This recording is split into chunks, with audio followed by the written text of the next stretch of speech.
Hey guys, Blood Moon Bobby here, continuing my coverage of Mobile World Congress 2018, which is going on in Barcelona, Spain. And so, we all know Huawei as a pretty cool sounding smartphone maker that is trying to catch on in the United States. And now Huawei is trying to make waves in the laptop game, as, I guess one would expect when a tech company starts to have success, they want to expand into other products. And so they had the Huawei MateBook, which that doesn't sound like MacBook. And now they're coming out with the Huawei MateBook X Pro, which doesn't sound like MacBook Pro.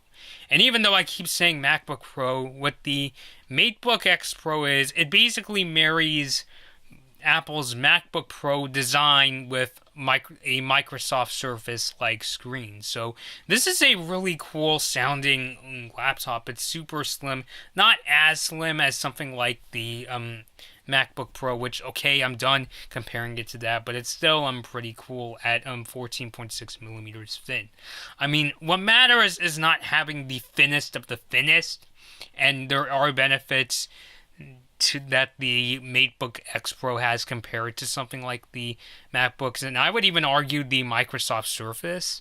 What matters is, is this a fully fleshed out laptop, which the MateBook X Pro is. It's a Windows 10 laptop with a 13.9-inch screen, and it's a really high-res screen. It's a 3000 by 2000 resolution, not full 4K, but still really neat.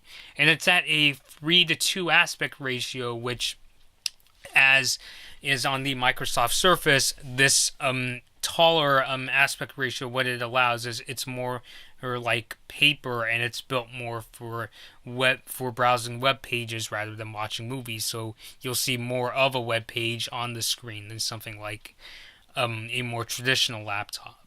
And this display actually has a 100% sRGB, or I should say, the full 100% sRGB color gamut, so you get to see plenty of colors. And the headliner of the MateBook X Pro screen is that it's got super, super thin bezels, which I think is really great. In my opinion, super thin bezels honestly make more sense on something like a laptop or a TV screen.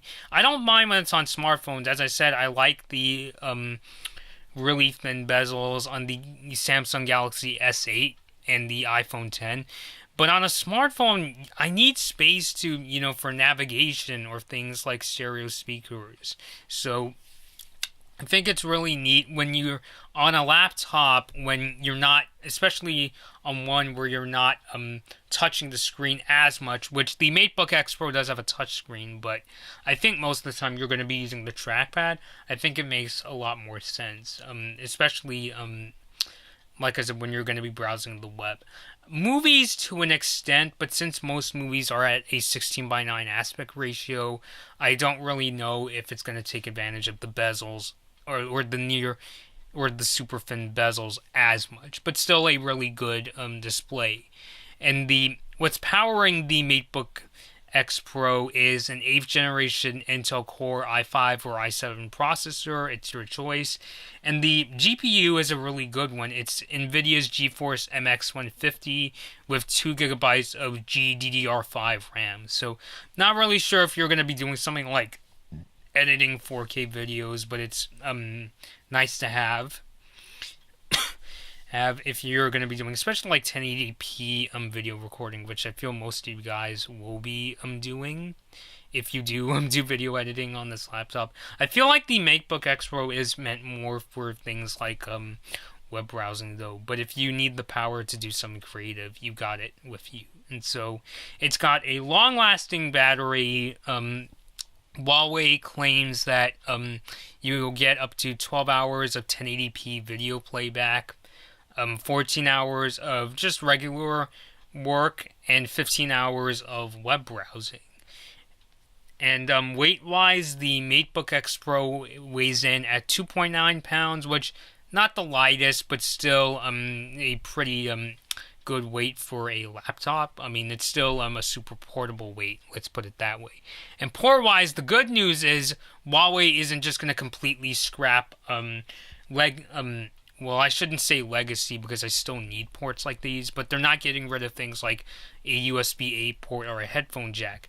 The MateBook X Pro actually has one USB-C port, one Thunderbolt 3 port, which obviously is compatible with USB-C, and it's got one USB-A port and a headphone jack, which honestly, this is the kind of laptop I wish, in terms of I/O, I wish Apple had more of, because, people out there still use US cables that use, or laptops I should say, with USB-A ports. I mean, hell, even most smartphones still come with USB-A cables, including the recently announced Samsung Galaxy S9. So I really think Huawei is playing it smart by having both ports of the future like USB-C and more common ports like a headphone jack and USB-A. And also to just to, in case you guys are confused, yes, USB-A is that rectangular shaped port you're used to having. So just to clarify that, the MateBook X Pro will have your choice of either 8 or 16 gigabytes of RAM. Just as a little tip, if you are going to do something creative, especially video editing, I strongly recommend getting 16 gigabytes of RAM. And it will come with either 256 or 512 gigabytes of storage, and there is a fingerprint sensor built into the power button. And now, I know you're going to be looking at this laptop and wondering, well, where's the webcam? That is, unless you're worried you're going to get spied on. And Huawei actually puts the webcam under the F5 key, which is a nice nifty place, so you won't have that camera spying on you as much. And just to kind of throw in my 2 cents on the whole, like, I've seen people put tape on their webcams. The only reason I don't do it myself is because, even though, yes, you can cover the webcam, you can't cover a microphone. Like, I feel like it can be hard, even if you could turn the microphone off in the settings, who knows if it's really turned off, So that's kind of why I don't do it. I think putting it under the F5 key is a good spot, though. And so, now, unfortunately, I don't have a release date or price for the Huawei MateBook X Pro, so we're just going to have to wait for Huawei to make such an announcement. But overall, for Huawei's first, I guess, let's use the term prosumer laptop, only because I know people out there are going to say, well, it's not like an Origin laptop with a lot of GPU power. But for something that competes, I would say, with something like the MacBook Pro or the Microsoft Surface, I think this is a pretty cool sounding attempt, or a neat attempt, I should say. For the first time, they are making a laptop that's targeted at more of a prosumer customer. So if I ever do get my hands on such a laptop, please let me know. Huawei, if you watch this video, despite what I said about your little Facebook scheme, it would be really nice if I could get my hands on it. Just if somebody from Huawei's PR department watches this, yeah, I'd like to get my hands on it. So, alright guys, this has been Blood Moon Bobby. Please, continue to follow my coverage of Mobile World Congress 2018. My next video is going to be on, LG and what the future holds for them. And this weekend, I'll be doing videos on Sony and Nokia's announcements. So, alright guys, thanks for watching. Hey guys, this has been a Blood Moon Bobby video. Please like this video or dislike it, and please subscribe to my channel. Thanks for watching.